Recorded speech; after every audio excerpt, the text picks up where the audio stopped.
Lauren Bailey, the board. Oh, Hopefully the program.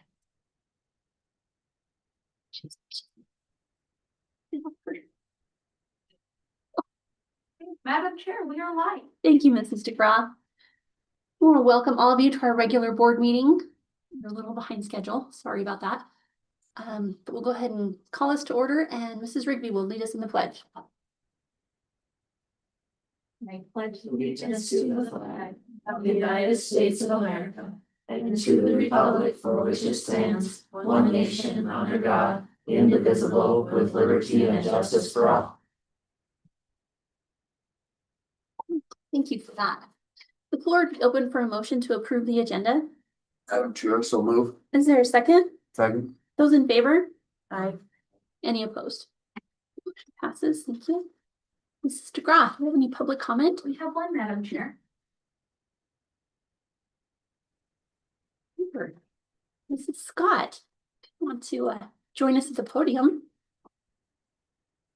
We need to remind you about no use of profanity or talking about specific employees. Today, I'm speaking as a taxpayer, a lifelong member of the community, and someone who has spent the last 29 years serving students in the West Jefferson School District. I appreciate that conversations about school funding matter deeply to our community. They should. However, after hearing comments about the supplemental levy at last month's board meeting, I felt compelled to speak on behalf of the employees I work with every day.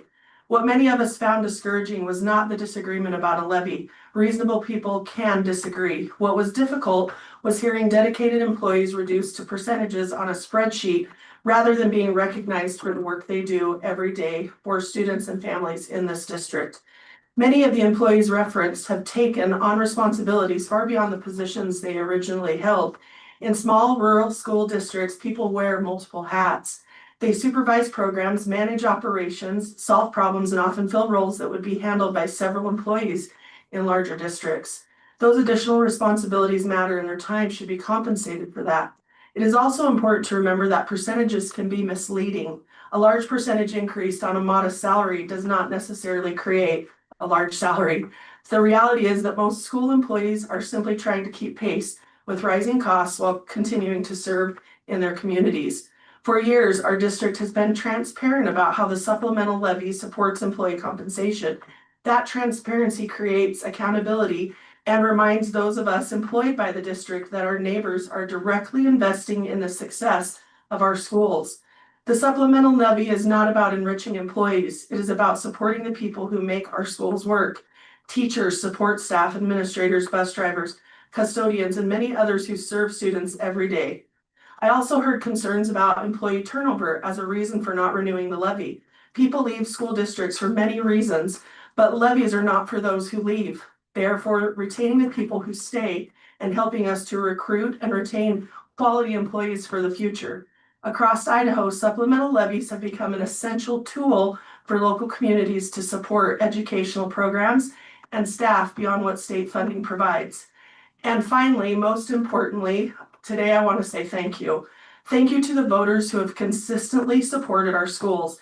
Thank you for believing in our students and investing in the people who serve them. Your support has made a difference for so many people. Thomas Paine once wrote about a father who, when faced with uncertainty, said, "Give me peace in my day." Paine argued that a generous parent should instead say, "If there must be trouble, let it be in my day, that my child may have peace." While the context of this quote was about a different time and a different issue, the principle and the words remain powerful. The decisions we make should not be based solely on what benefits us today, but on what creates opportunities for the generations that follow. That has always been the spirit of this community. It is the spirit that built our schools, supports our students, and invests in the people who serve them. And for that, today, I am profoundly grateful. So thank you. Thank you, Mrs. Scott.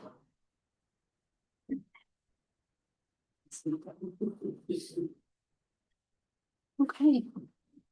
The floor would be open for a motion to approve the consent agenda. Madam Chair, Is there a second? Second. Those in favor? Aye. Any opposed?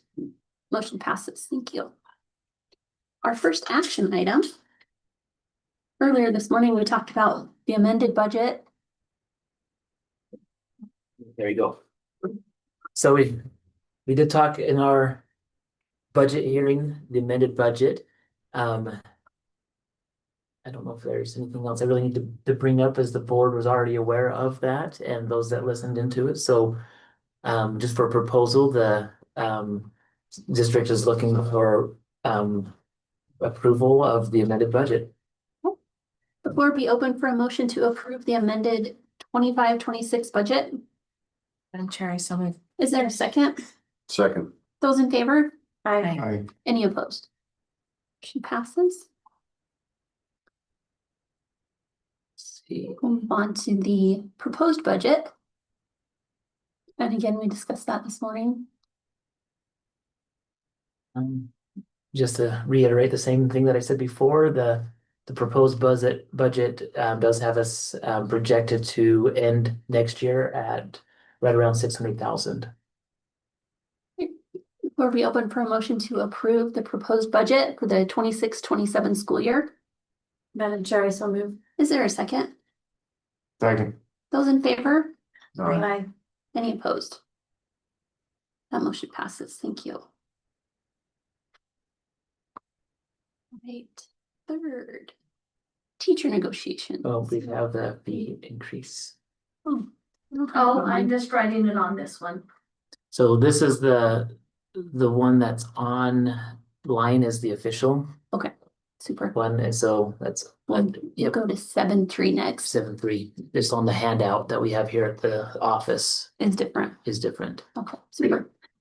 So for the fee increase, again, we discussed that this morning, on the school lunches. So the only proposal that we have after the district administration have reviewed, we don't have any other programs increasing more than 5%. Anything over 5% does need to be approved by the board, and so just for your good, and have a public fee hearing. Thank you, Mrs. DeGraw. So we've had our public fee hearing, and the proposal is just to increase the elementary student lunch and secondary student lunch from $3.25 to $3.75. Adult lunch is just there for your information. Those ones for the students are the only ones in consideration with that. Right, the floor be open for a motion to approve the proposed school lunch fee changes for the 26-27 school year. Madam Chair, I so move. Is there a second? I second that. Those in favor? Aye. Any opposed? That motion passes. Now we'll do. Now we'll teacher do negotiations. there we go. So I've been able to meet with Mr. Hall to negotiate salaries and benefits for the 627 school year. Isn't it crazy to say that every single year? It just keeps going faster and faster. Pretty straightforward negotiation session this year. The salaries schedule, we are following the career ladder, and we will continue to follow the career ladder on that. Health benefits did jump immensely this last year. The district does feel like we can cover that. If in the future something were to happen, I think the teachers will understand different types of negotiations, but as of this year, as we've also discussed in all of our budget hearings and everything previously, we'll be able to continue to cover the employee premium and 1/2 of the optional children premium. That one's for health insurance only. Health insurance only. The master agreement only had one section that we were going to change. I'm actually just gonna pull that up here. Oh, it didn't go up. I thought I had that on Let me there. go get it put up. Talk about why it had to change. So I'll go back to that one there. I thought I had that attached. I attached the proposed master agreement. Mr. Hall and I, we went through, we made some grammatical changes on some of on that, just to make sure that, you know, with our new AI tools and everything, it really helps with, you can see a lot of the grammar mistakes that you make. But the former language said, part of it said, the educators have the right to use school facilities and equipment to conduct business at any reasonable time, which does not disrupt teaching or planning. Requests for such use of facilities and time must be made on a case-by-case basis to the building principal concerned and may, with just reason, be denied. That's what it was in there. With House Bill 516, there were very explicit instructions and details of the ways that school associations can use school facilities. And so we put these two paragraphs in to take that one. It just says members of the Educators Association may request use of the district. You can see the different, have the right to may request use of the district during non-instructional hours in accordance with district facility use policies applicable to all outside organizations. So just like other organizations, the educators have the access to that. And the other big things is it just can't be done at all during any contract time. The parties acknowledge that the use of public funds, facilities, equipment, supplies, communication systems, paid time, and other public resources for employee organization activities shall be governed by applicable provisions of Idaho code, including the title. Nothing in this agreement shall be construed to require the district to provide resources or support prohibited by Idaho law. So this allows us to meet the requirements of 516.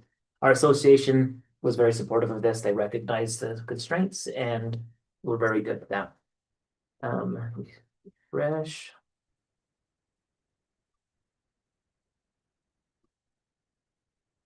And then this is the proposed, you can just see some of the different areas that were changed, the dates.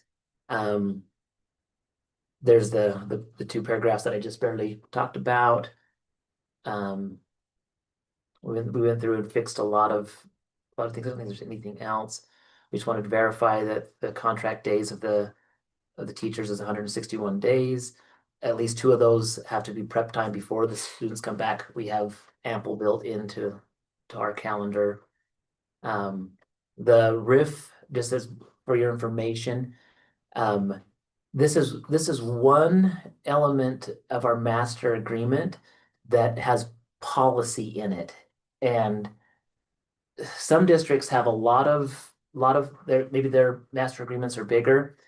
This is one thing that if we do change, like if the school board wanted to change RIF or this policy, then we would have to go and open up the master agreement because they're connected together. They're two documents. And so I would like to go back and like redo the grammar in this and fix this next year. But then what we would do is probably simultaneously open up as a discussion, as a policy discussion with the school board and just try to match those at the same time. So when they're updated, they match. So that makes sense. Probably start that in March. Yeah. Okay. So that's all that the teachers were very grateful. I do want, as I did see and hear some of the things, we had some veteran teachers speak out and say how astonished they were at the insurance rate hike. But they also said, thank you so much. You guys can't believe how generous the district is being right now. And so I know our teachers are very grateful for what we have and for the board for supporting into this. And so that's my report on that one. Okay. Well, is there any comments or discussions or questions? If not, the chair will entertain a motion to approve the negotiated salary schedule, health benefits, and master agreement for the 26-27 school year. Madam Chair, I so move. Is there a second? Second. Those in favor? Aye. Any opposed? That motion passes. Okay. I have salary schedules next. Super. Okay. Yep. So the salary schedules were connected into that. There's different ones for that. So the salary schedule that is included in the teacher master agreement. This is based off of the salary schedule or the career ladder from the state. Built into this, we do have separate the recruit and retain extra contact. This is from our supplemental levy. Again, the way that it's built is if the supplemental levy were to go away, this would disappear from our teachers just automatically. So that's where the R&R is contingent upon continuation of the supplemental levy. And so everything with our supplemental levy is not tied into main salaries. And so it's just unless it's for a classified person. The teachers that are in the district that are moving from one rung to the other will get that increase. Our teachers that are on AP5, this is the same as last year. That is going to be consistent with all administration and others that they're on that. Due to not having the funding from the state, those won't have an increase for next year. Our salary schedules for our admin and exempt. There's our salary schedules for our admin superintendent, and our exempt employees, our maintenance and business manager. Again, yeah,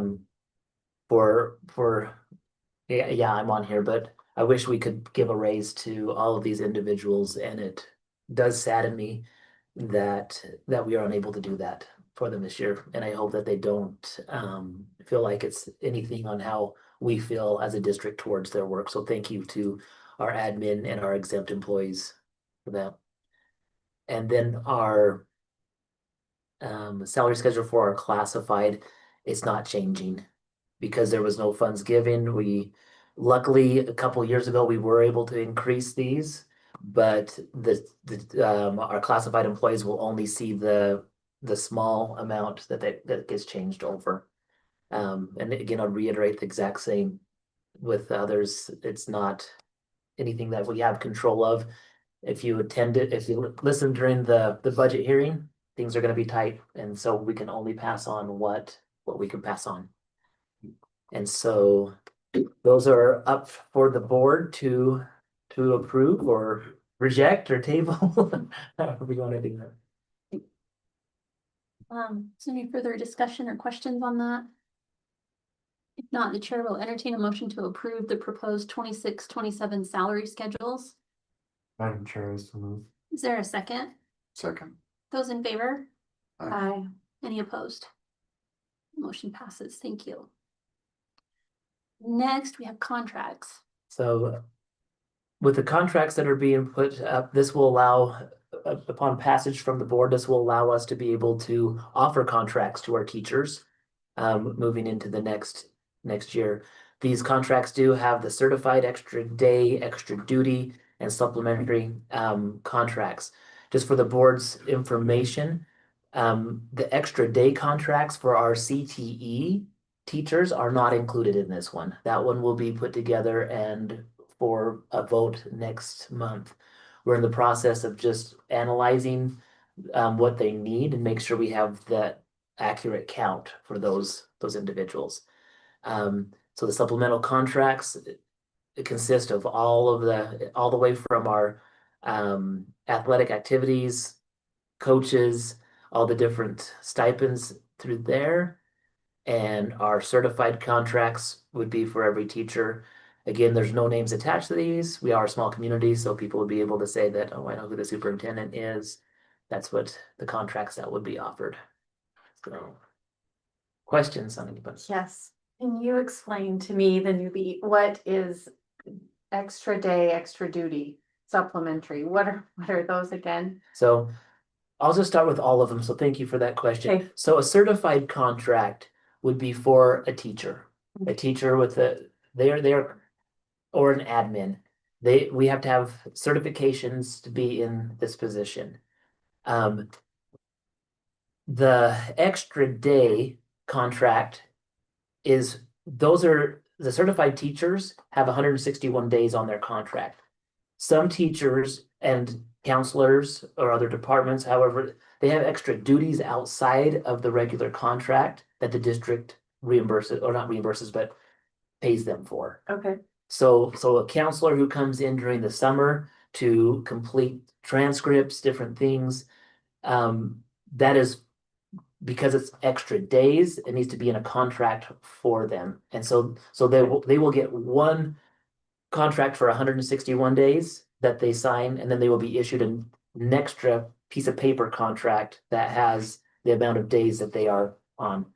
Extra duty, Carrie, help me out with the extra duty, Is the Any- coaches. anything beyond the scope, so if Mr. Miller is an assistant football coach, So let me change No, it. let's go Mr. courthouse. Hall is the head football coach.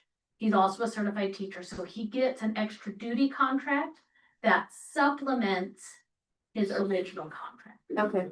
So the extra If- duty would be his coaching Extra duty, contract. so then supplementary is only for those who are not certified teachers. It's not actually a contract they're issued, but at-will employment agreement.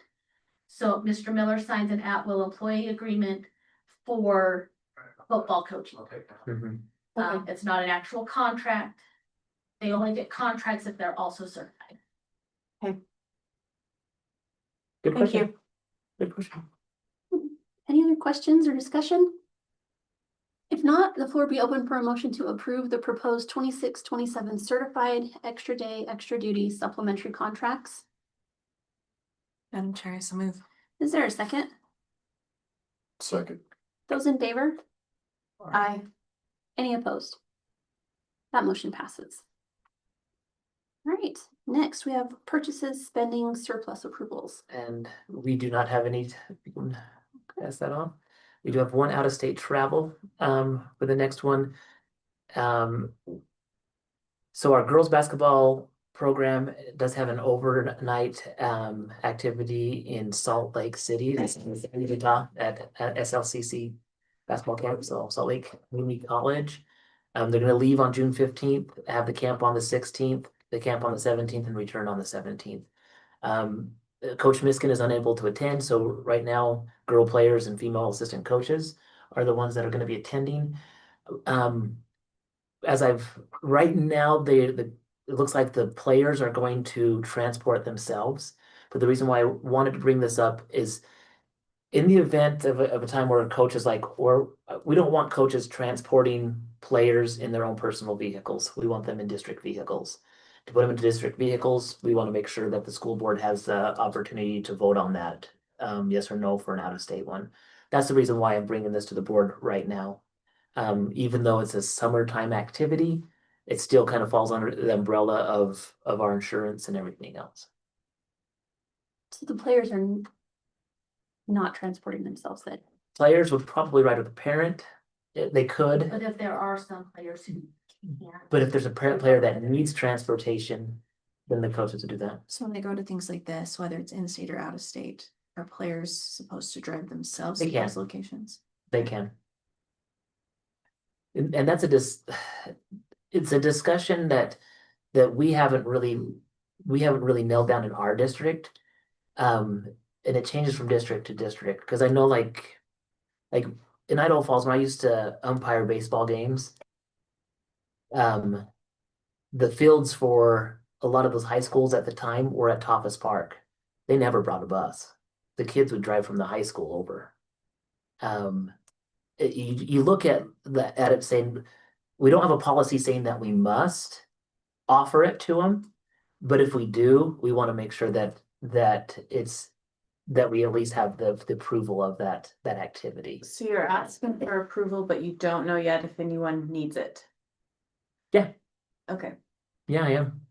Like, that's one way to look at that, because if these things are very fluid, Andrea, you can speak to this. There's probably times where girls are like, I can make it, I can't make it, I'm going, I'm not gonna go. Our school board meetings are once a month. And if like the only thing I could do is wait and see, and then if the coach comes and takes a car, then next month I come here and say, can we ratify this? Like, that's my choice, like to offer to the board. And so I was just, as I heard that they were going to Salt Lake, I figured that needed to come to the board. Have we done this in the past where they drive themselves to an out of state? Yes. Why am I so uncomfortable with this? The parents are probably driving them. It's not a school sponsored event technically, but because our coaches are attending and they are going to use probably one of our district vehicles, then we need to have approval for them to attend these events. You guys approved one Out of of these state. last year too. And they drove themselves? The parents did. Oh, okay, so let me clarify, maybe the kids aren't driving the district vehicles. Now, the kids aren't driving themselves typically they're going with. But if the kids wanted to drive themselves, They they could, could. like, they have a tournament in Twin Falls this weekend and girls are driving themselves. to But Twin that's the Falls. parent, You're telling me we're not gonna be liable no, for when these mud lake field No. mice are driving in downtown Utah traffic. We're better drivers than they are anyway. not Come going on. to town, they're going to Sandy. I thought you said the It's a big camp was difference. in Salt Lake City. Well, that's the SLCC basketball camp in Sandy. Okay. It's the Salt Lake City Community College. That's on the parents, not on. Agreed. I can't tell you, you can't let your kid drive to Salt Lake. You do your own thing, but Colt would be just fine. Colton oh, can good drive. night. It's time. He was out driving on the road the other day anyway. I don't know what you're talking about. Dad still Is makes. he going into 8th grade? Is that right? Oh, did they have Dusty just come in? I don't know what. So that's okay. I like that you're. Where are these camps? Are these camps normally in Salt Lake City? They're all over. This Oh, is yeah. just Yeah. This is the first one that they've done in Utah. Yeah. Usually they've done some in Idaho. sometimes they Mhm. bring people into their own owns districts or whatever. They bring them in, but it's common. Mhm. The boys basketball team was going to go to UVU last week, which then blew my mind because I'm like, why couldn't you guys tell me about this before? But they ended up canceling. So, because I was trying to think of that same thing, because it would have looked even worse going, let's approve the girls before they go and ratify the boys because they just went. Like, that's where I would have been if they would have gone. And that would have been awkward for me. But in Idaho, when they go to a camp in Idaho, they don't have to come and ask for Nope. anything or No. a district That- vehicle or anything. Policy only states that if they are traveling out of. Or the board, they get it approved through the school. the school administration to Mhm. go in state. But when the field mice are going to Salt Lake, The anxiety. the anxiety goes on to. I'm sure they'll be great, but just know, hopefully, if there's any or all that would Yeah. rather ride in the district vehicle They with an can't. experienced adult driver. I appreciate seeing it before, like being able to make the decision before they go. That's nice. Welcome. I know, I shared with Mrs. DeGraw, I recently came upon a wreck of 4 teenage Oh. boys. And 2 were riding in the back of the pickup and were thrown out, and I'm sure that's why my anxiety is at an all-time high, but Yeah, if you choose to drive, please wear your seatbelt. and don't ride in the back of the pickup at Salt Lake, right? Follow the speed limit. I would highly encourage you to just ride in the district vehicle, Or with your parents. right? Take it a family weekend. Anyway, I'll stop. The chair will entertain a motion to approve the out-of-state travel requests. Madam Chair, I so move. Is there a second? Second. Those in favor? I Any opposed? A motion passes. Entertain was the right word there. Your gritted teeth. It's fine. All right, so we have a couple of superintendent report. Superintendent report. Skip over the No. part. Wait, and speaking of skip over, so I do have to apologize to Mr. Miller last board meeting. Cause I totally skipped over him. And I don't know. And so I asked him last month, I'm like, can you please come in and give us a maintenance update on things?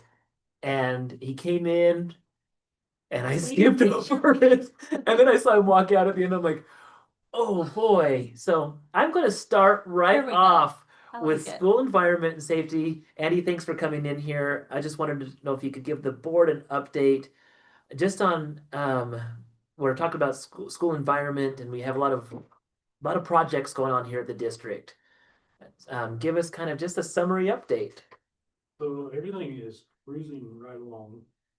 The high school bathrooms are completely good. There's nothing.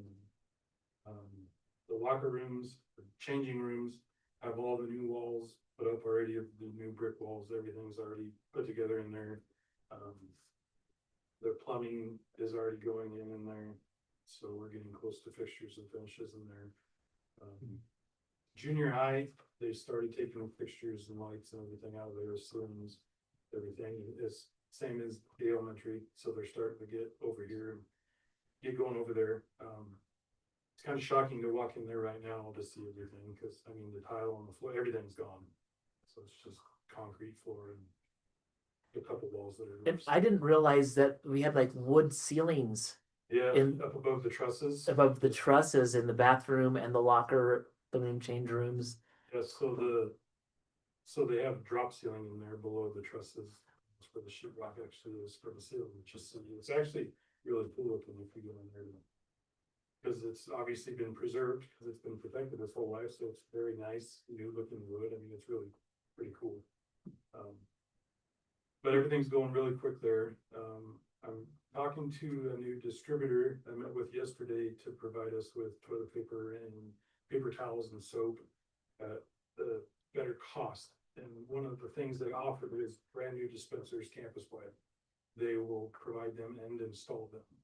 So our current agreement with the remodel is we will provide the things and the construction company will install them. Well, this will get rid of all that installation as well. So we'll actually save money on the remodel because they won't be installing any new dispensers for anything. So that'll actually help us. It's a little bit of a change because it's only 8-inch wide paper towels, but it's an extra 200 feet per roll. So we actually get more per roll, and then the toilet paper is actually serrated, like you would have at home, and it actually promotes less usage because it's not just a solid roll. Fancy. So that would be nice as well. Yeah, those are moving very well in the construction. Any questions on other things? I know you got the busy crews out working on lawns and stuff. Fix the grass pots and sprinklers and normal stuff still. But, update a couple of the rooms in the high school, and we're actually gonna try, so one of the rooms has tile that has asbestos adhesive underneath of it, and since we wax it every year, it's not something we worry about because it's contained, but we're actually gonna take epoxy and epoxy that for a longer lasting finish, and it'll be completely sealed forever. And if it works in there, then we're gonna move forward with a couple other rooms that we have to be firing into. That should work really well, and not like we did in the Chapatorium with the flake, it'll just be smooth. It won't have the flake in it, but it'll be the same hard finish. Andy and we've been visiting a little bit about the Hamer school grounds. Currently with our flood irrigation, we're looking at ways to maybe have a different watering system. Yeah, the flood irrigation up there, there's something that creates those sinkholes, and that does create a danger on the ground up there. So every time they bubble it up and they start flooding, I think over the years it's not as flat. We'd almost have to have it re-laser leveled, I think, to get a really good flood irrigation. Well, I think old tree stumps Are rotting down. Systems are rotting, and then it's just collapsing the ground when we flood it. So we could save a ton on water usage as well as grounds maintenance if we went to these K-pot sprinklers that we could move every 12 hours or 24 hours, whatever. They're adjustable, how much you want to put down in a certain amount of time. We would have to make some adjustments to the pump system because currently it's an 8-inch coming out of there for the flood system. We can even go as far as looking at a VFD pump because our usage isn't going to be nearly what it is now with this 8-inch pipe. And we would save on the energy usage as well as water usage on that if we went as far as doing that. But that's something I think we really need to. The ballpark cost on that isn't more than $2,000 or $3,000. The K-pods themselves, the system is about $1,700, and that'll give us 375 feet of line capability.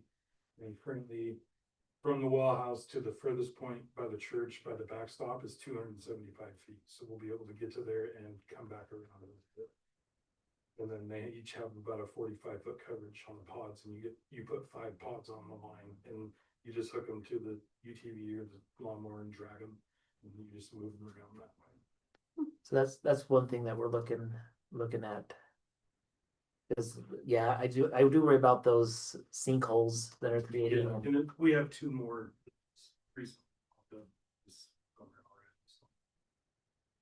Obviously, if we look at a different pump, cost will go up. This pump that's up there now is using a lot of oil right now, so it's leaking oil, so we're just looking at the seal there. Of course it's leaking oil. When was that one put in? Wasn't that? It's, That one's gotta be nineties.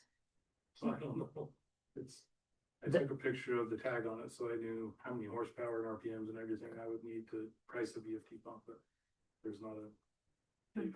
It's very, very old. Yeah. It was after.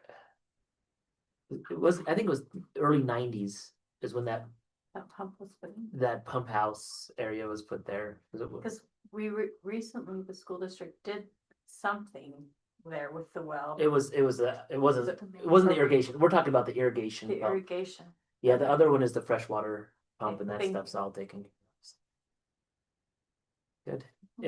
Anything else? Not right now, just normal things still going on with classrooms and working on the grounds and trying to get the T-ball fields better. They're pretty rough, so working on that and getting some sand out to level spots up and just normal. Kids aren't here, so we're trying to get everything that way we can get done. See, I didn't skip him this time. Let him go first. Yep, good, so. Well, thanks, Mr. Miller. All right, I'll jump back up to the top then. And just start under our goal number 1 with the curriculum and teaching and learning. Just wanted to talk about the high school accreditation briefly and say congratulations to Mrs. Scott and thank you for all your hard work. So accreditation results, this is just the broad overview. There's a 36-page document if you want to read it. So 36 pages where they went through all of that. So the average network is 297. West Jefferson scored a 320. And so I didn't have a chance to look through this. Mrs. Scott, is there anything like that would be interesting to the board to know about this part or any comments that you have on accreditation? I think we got a B, so I'm not real happy about that. So I guess the next time we do it, I want an A, but we were accredited with merit and had a really good conversation with Guy Blister, and he is very complimentary of our faculty and staff, and the kids that spoke, and the board. I know you and Shane and Carrie helped represent, but his biggest one, which I kind of already knew, is just doing a better job with our stakeholders in the community, and that's using the surveys and then creating changes around the survey. And I ran one at registration last year. And I wasn't as familiar with their stuff, but I used the questions from theirs. But I'm gonna, so we're just implementing it as part of the registration. When they come in, they'll fill it out. We had one that we did through Google Forms. We're just gonna use theirs. And it's nice because it tracks and logs, and we just need to have more feedback. And then what are we doing with the feedback from our stakeholders, which is our community people? And it wasn't anything we did, it's just, we just didn't have a lot of data in that. We had other data for like our teachers and etc. But they've given us tools, which I don't know if this is a process we have to change, but I know in our IPLPs, we use a great walkthrough, but I want to encourage for the high school especially to use the Elliott walkthrough, which is what Cognia has us use for accreditation. So that the next time around, which will be as I'm leaving, they will have a lot of data on the Elliott surveys from our teacher. And it's basically engagement surveys of how students are doing in the classroom. And I showed the teacher, it's kind of cool. It gives them pretty immediate feedback of just shorter chunks of time. And it does correlate to the great walkthrough on the IPLP. But I just thought if we shift it now, like even having the students taking the surveys more, then hopefully that'll help increase the score, but I was pleased that we are accredited. It still has to go to Cognia, the final move, but they'll take this document and just approve it, kind of like the board approves stuff. So I'm not real worried that we're not gonna be accredited. If we were, it would just drop to accredited, but not accredited with merit. But really good conversations. It's very complimentary of our district, so. It's what I know. Thank you for your hard work on that. And you said, I did hear you, you're sticking around to do this one more time before you retire, is that what I you just think it's in the process as I leave, so I actually know, have a plan? getting closer. It's a 6-year cycle. In 2 to 3 years, they will meet back up with us on there were 2 areas we needed to work on. And he just gave advice of like, keep really good notes, which would be the surveys, and then how are you looking at your stakeholders and what are you doing? So at the 2 to 3 year mark, and then the cycle will start again. And I don't know if it's at the 5-year or 6-year, so I don't know when that is. My first year as superintendent, I went in and helped with a process on accreditation at a different school, just so I could learn about it. But it sounds like from that time even till now, it's changed. Like a lot of the things that you're talking about, it sounds like it's so much more intensive. And so 8 pages. I need to say, Doctoral dissertation. sorry, because in my mind I was thinking, oh, you've got this. I was here on the last one, and this was a lot more in depth. Teachers did a lot, like we have, and I've even talked to Mr. Gumar of making it so we're continually adding to the folders of evidence. Which the teachers were great to help with, and admin, like anytime I asked for anything, I got it, and we got it added to folders, and I don't know, that kind of stuff's easy for me, but it did take a lot of time, and I'm excited that I don't have to do it that intensive. If we just do little bits and chunks throughout, it'll help the next process, so that's kind of. Thank you. Also under the teaching and learning, I just wanted to highlight graduation. I thought it went very well. Thank you again, Mrs. Scott, for all of your work on graduation. From our CTE pathways, we had 7 students with the education and training pathway these people were highlighted there at graduation. I just wanted to, again, just say how cool that is. And then with our CNA program, our CNA program is not a pathway. We had 5, didn't we? One got it Last year. but- But for this. 4 this year, but 5 seniors. Yep, you're absolutely right. Thanks for that. 5 students that graduated have the CNA certification already. And so doing a great job of trying to be well-rounded and have for our small district and the limited resources. With the fiscal responsibility, so we just completed our budget hearing, and thank you, Mrs. DeGraw, for all your hard work on that and getting that ready to go. Just keeping that all in line it's just a task in and of itself. And so district's in a good position right now. We're utilizing the funds to the best of our abilities, and our goal is to use it to help the kids, to maintain our facilities, be responsible with the money that we have, and we're grateful for all of it. We do have some grants that came out. So Mrs. Scott applied for an INL STEM grant and was awarded $15,000. What is that going to go for? So I was given a whole bunch of different choices from Jimmy. She's told me ever since I started, and I just have been too busy. So this year I said, okay, I'm getting to it. And I chose the innovation one because you could get the most money for it. And when I looked at it, it said 15, but when you go to the application, it said 30. And so I applied. I was hopeful we would get 30, but they only actually did 15. But we did a 30, 20, and 15, and we just called it, you had to be innovative and go beyond the classroom a little bit. And so the goal is that I don't know, I'm very passionate about small rural schools, and I think we do an amazing job, but we also lack a lot of the benefits of living in cities, where businesses will, like how the INL through CEI is creating this huge thing.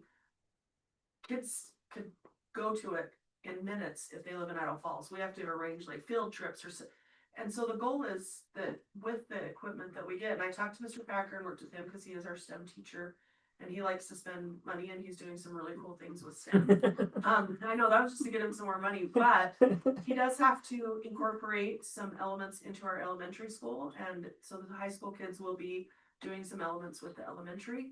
And the 30,000 one, I'm not trying to sound ungrateful, but oh, it was such a grand dream.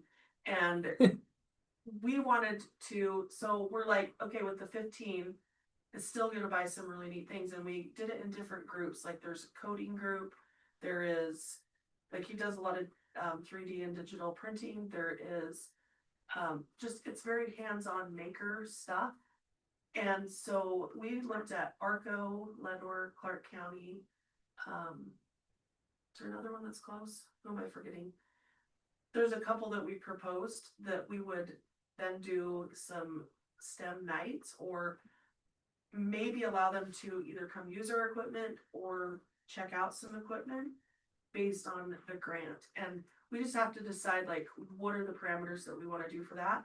And the INL really liked that because it does take it outside of us. And so we're just trying to define what that is, because the 30,000 one, we would have we were gonna have like a media studio, and like we had a lot of really cool things. But still so grateful. And so we're just trying to reframe, like, what is it gonna look like? And we thought maybe having them come this year, just invite the different districts for one night, like, hey, here's what we got. And then do a STEM night with them, and then how could they utilize it maybe? And what would that look like? That was the grant. Congratulations on that. That's great. And then the district also applied for a CNA grant from the Blue Cross of Idaho. I don't have all of the information, but we are going to get $50,000. I was told that the other day, and I'll have more to report on. And so that $50,000 is going to help us just revamp. So this was interesting as we were having these discussions, because one of the initial requirements is to have a pathway. We don't have a pathway in CNA, but they were very intrigued with what we're already doing, because I told them we've already invested in this. Our students use IDLA and take most of their classes online, and then all of their clinical stuff, we hire a CNA to come in, and not a CNA, a certified nurse. What was that? RN. Yeah, RN. There come too many acronyms in education, and I'm going into the medical ones. And so I told them we're already having this, but I said, but we are at a disadvantage because a lot of our equipment is either old or donated, and we need to have equipment.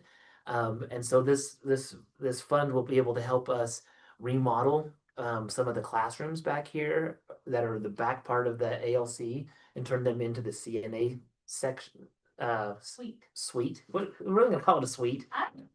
Love it. I don't know, like, but update our equipment. So it's gonna be awesome. And if we can continue to get, we have like the education pathway that Mrs. Williams is working with, Mrs. W. Williams, and then our CNA program that we have in place. It just gives these kids a chance to leave high school being very marketable for getting hired. And so super excited about that. And I'll have more information when that comes out with the specific details.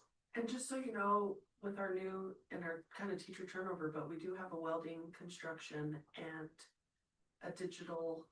So every CTE thing has a pathway. They're working on getting started. W's been the most consistent, so I think that's the one. And Chandra was really close this year, so next year she'll have some kids taking the certification test. And then Lori could potentially have some digital marketing. They have to be juniors or seniors. And then Mr. Level's doing a construction one as well. And so they'll lead with some construction certification. And it takes 2 to 4 years. Well, for and to them be able to complete take the pathway. and to be able to take the certification test, you have to take so many classes in that pathway with that teacher, and then and pass the certification, which can be difficult. But our first time around with Mrs. Williams and 7, all the ones that she went through it as seniors passed. That's so. under the financial responsibility, supplemental levy is going to be up for renewal. We will be discussing that in the upcoming board meetings.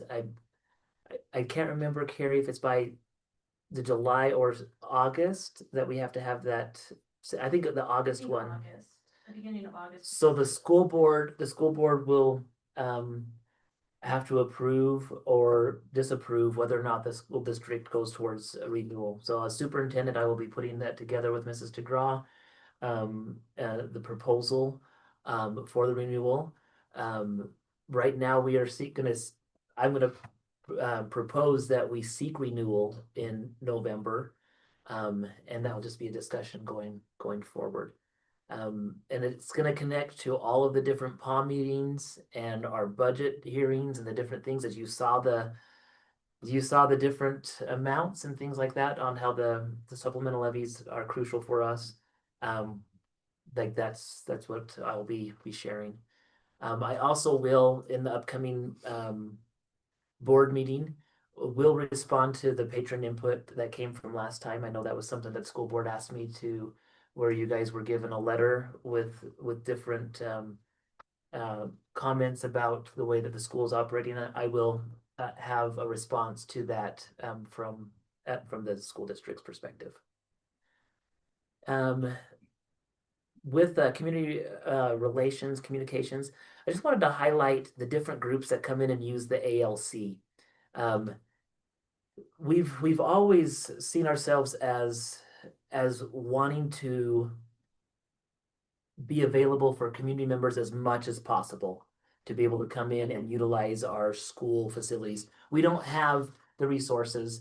It wasn't even until like a year and a half ago that we now our Territon does have the private gym to go work out. Before that, our weight room was the only place for that. We were very accommodating to patrons to be able to come in and utilize that. And again, that is because we have been blessed with our plant facility and our supplemental levy for us to be able to offer that. Right now we have like women's and men's sports groups that come in to play pickleball and basketball. We haven't charged for groups like this as long as it doesn't as long as it doesn't take a school function and as long as they're not coming to make money. Now we do have some like exercise groups that it's a for-profit and we do charge anybody who's here and they're making money off of that, we do charge them a fee to use it. But we're very accommodating and we adjust those at times. And even with our rental fees, we are so reasonable for people to come in. We have family meetings, gatherings that come in that rent the gym to have a dinner. We don't charge a lot. We don't want to charge a lot. We want it to be something that the community can use. Just this last a couple Saturdays ago, I can't remember. Each day seems like a week. I don't know. The last couple of days, but on May 30th, we had the VFW community fundraiser. We did not charge that group to come in and do that. We've had some, political meetings, booster clubs, water clubs. Some groups we do have to charge, like political groups, we have to charge, so it doesn't look like the district is choosing one way or another. If somebody is here to make money, they will pay to utilize it. The only thing we've ever asked is that school events take priority. And that has, I think that might, for speaking honestly, there probably has been some time in the past where groups are wanting to come in and we've needed a group to come there and it's caused a little friction with community members and maybe they were upset about that. But I hope that they understand where we're coming from as a school district. We have to run the school first.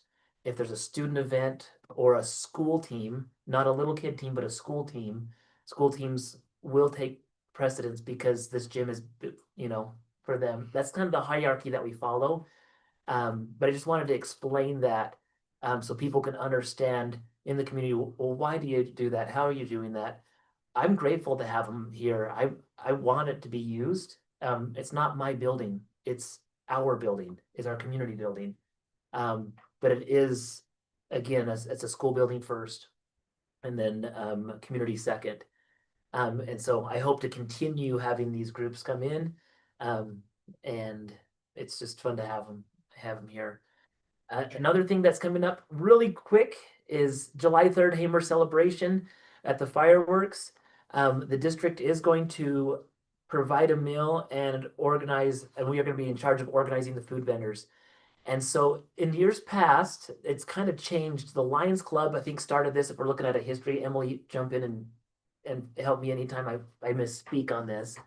But for years and years, the Lions Club of Hamer pretty much took this on. They'd use the school facility and they would do a dinner that would help raise money to go towards the fireworks and pay for the fireworks.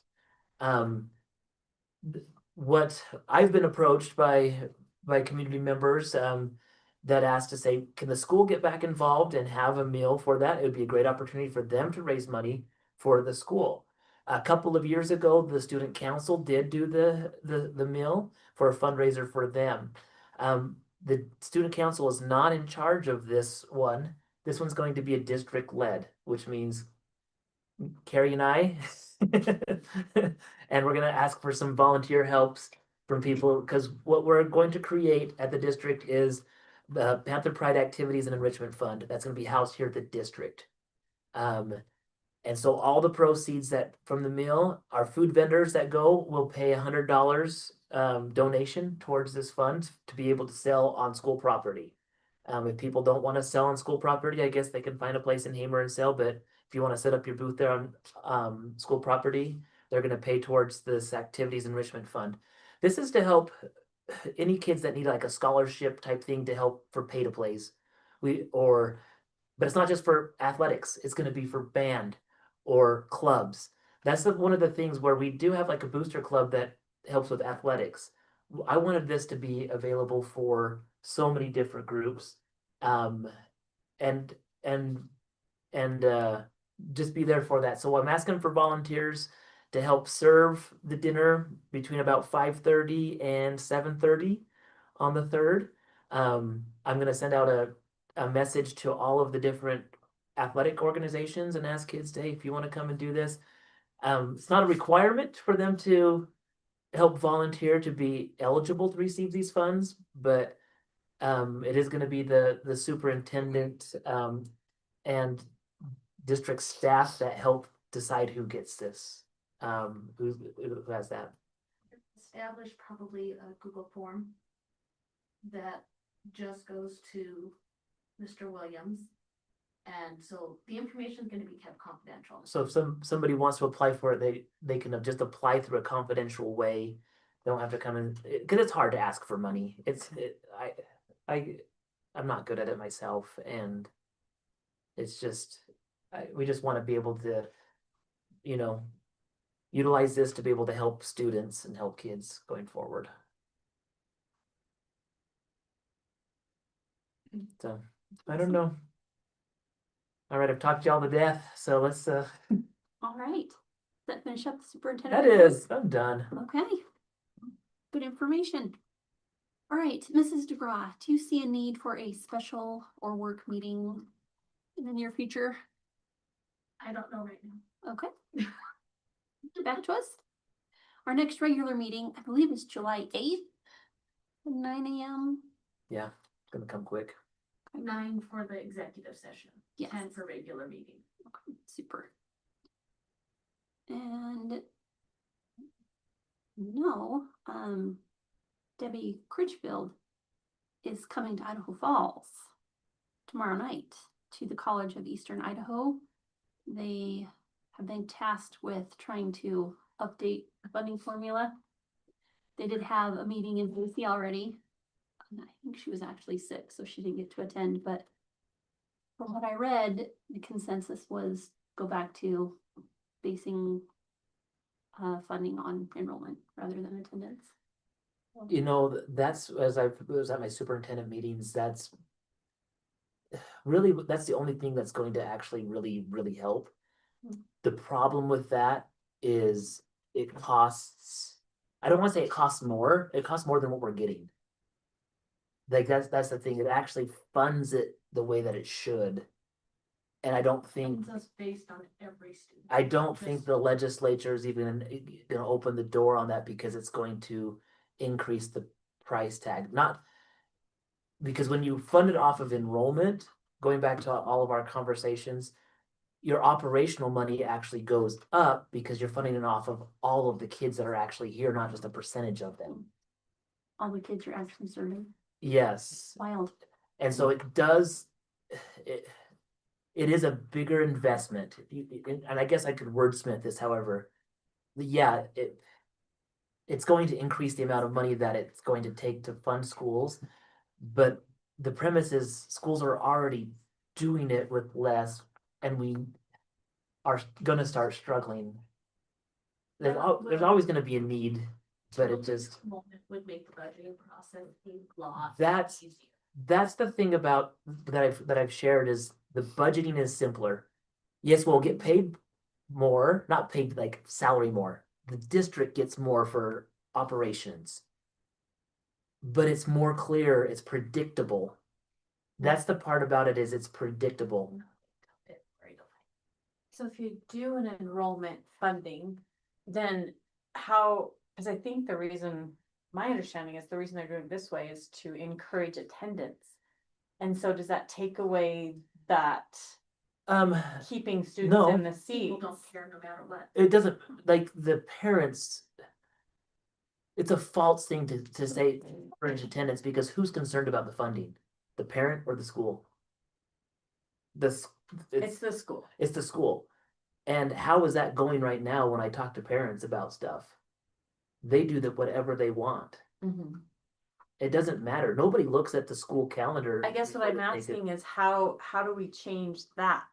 Cause It's, we can't. I feel like schools are here to educate children, right? Because it improves the society as a whole. Right. And so I think that's what the current, and I don't have an opinion yet one way or the other, but Yeah. the way the current one is it's some way we can feel better about encouraging attendance because the outcome is an educated society. We would that we encourage want. attendance either way. And I would argue that this law of trying to encourage parents to go there has been diminished by legislatures basically giving out money to anybody to not go to public school.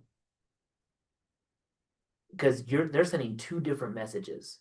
One, schools, public schools, you have this ADA, get kids here, or I'm going to squeeze you down and nickel and dime you and only do it there. So you can do it. Actually, it's a cost saving measure for them because they're not funding us at 100%. They're funding us at 95% or less. And that's where I would say that maybe that was in by design. I don't know who did it in 94, but by design, you're looking at it and you're like, I'm not funding every single kid. I'm funding it this way. But the current, and you jump forward 30 years, completely different mindset from when it was first made. And also completely different groups of parents. If you didn't go to school or want to wake up from school, I bet your parents were pretty firm with you to go to school. Not that I think you're a good student. I remember right back in the day. But when you were getting raised in the 80s and 90s, parents were saying, get there. I'm not saying all parents were like this, so parents out there, don't be throwing things at your YouTube device that you're listening to. But it's pretty common for kids, for parents to go, oh, my kid is a little bit sick. Let's go get Jamba Juice today and let's go skip school. It's a different parenting group. So by eliminating I don't know what to call it, the money that they're giving families to educate their children differently than a public school, you think that would help the attendance? I don't know if it'd help with attendance. Attendance is a different issue, and I think it should be separated away from the funding. I think attendance should be things that parents and schools work together on trying to make learning important and worthwhile. Other ways that schools have usually made kids come is to make it all punitive. That's the other thing is we could just be really punitive. You don't come, you can't make up that schoolwork. And that reflects on your grade. And if that reflects on your grade, tough. If you don't pass this, you miss credit. And if you don't graduate, you don't graduate. It's all on you. That's about the only way that the schools could really come down to it, but I don't know if that's the best method. But we are looking at adjusting how we approach it. Yes. And we're gonna be talking about policies in the next month or so. So I don't know, did you, going back to the funding formula stuff, Sorry. did you listen to any of it all? Cause my understanding is that a lot of the discussion right now is to try to get weights on it. So if you have students that are like high needs or low poverty, that school districts will get more money. That would help West Jefferson out. But it does hurt other districts. Like the last time that they looked at this with a weighted one, our district would have had about $300,000 more, and Ryrie would have had about $300,000 less. Interesting. And so as you're trying to go out and get a like consensus, you know, since I don't have any Ryrie people listening to this, they're probably like, yeah, before it. How much is Burke lose? No, just kidding. Well, if you have ideas or suggestions, CEI tomorrow night, 6 to 8. I think it would be great for parents, patrons to go to like really get an idea of what we're dealing with. It is going to be bigger than even what Superintendent Critchfield. I appreciate her efforts. I really do. But it comes back down to getting this into the right committee and then having the right votes, and it's a heavy task for her. And I do know that something needs to change, and I wish it could go along with enrollment. That's the only other. You were gonna end the meeting, you got me talking all Oh, passionate. it's all Like feisty. this. Any other events that we talked about? Oh, paper stuff. Okay. All right, the floor will be open for a motion to adjourn. Madam Chair, I so move. Is there a second? Second. Those in favor?